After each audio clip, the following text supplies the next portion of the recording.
तीसरी जो हकायत है उसमें बात की जा रही है king fell seriously ill and all hopes of his recovery vanished.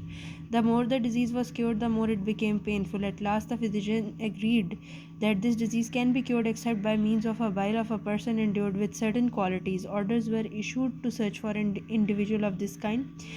अब वो कहते हैं एक बादशाह बहुत शदीद बीमार हो गया और उसकी सेहतयाबी की सारी उम्मीदें दम तोड़ गईं. जितनी ज़्यादा बीमारी का इलाज होता वो उतनी ज़्यादा तकलीफ दे होती जाती है. आखिरकार जो फिजिशियंस थे उन्होंने कहा कि ये बीमारी सिर्फ एक ख़ास इंसान जिसमें कुछ ख़ास खसूसियात हों उसका अगर पित्ता लिया जाए तो उससे क्योर हो सकती है.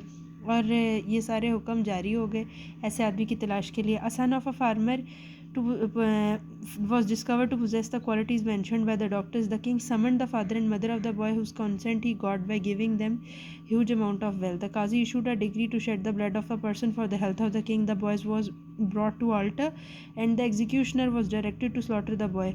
When all was ready, the boy looked towards the sky and smiled. एक किसान का बेटा ऐसा ढूंढ लिया गया जिसके अंदर वो सारी क्वालिटीज़ मौजूद थी जो डॉक्टर्स ने बताई थी.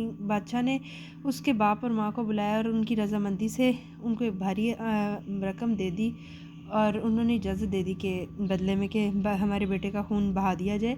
काजी ने भी ये फरमान जो है वो जारी कर दिया कि ठीक है इस बच्चे का खून बहा देना चाहिए बादशाह की सेहत के लिए. तो लड़के को कुर्बान गाह पे लाया गया. जल्लाद को हदायत दी गई कि वो बच्चे को ज़बह कर दे.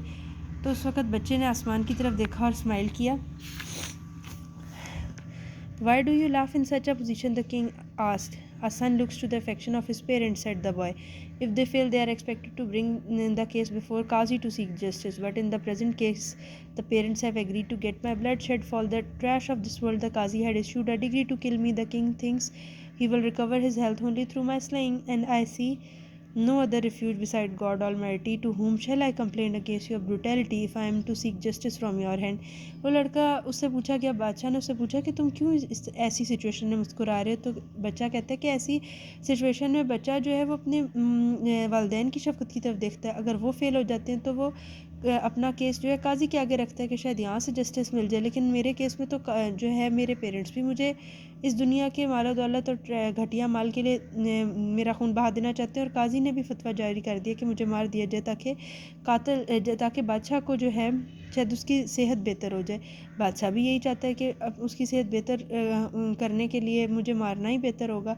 तो मैं खुदा के अलावा किससे आपकी शिकायत करूं. और अगर मैंने आपसे ही जस्टिस मुझे जो है वो तवक्के है तो और आप ही मेरे साथ जुल्म कर रहे हैं तो मैं आपके जुल्म के ख़िलाफ़ किससे शिकायत करूं. The king felt disturbed on hearing these words. He cannot control his tear and said, it is better for me to die than to shed the blood of an innocent boy. He kissed the head and eyes of the boy and presented him with a lot of wealth.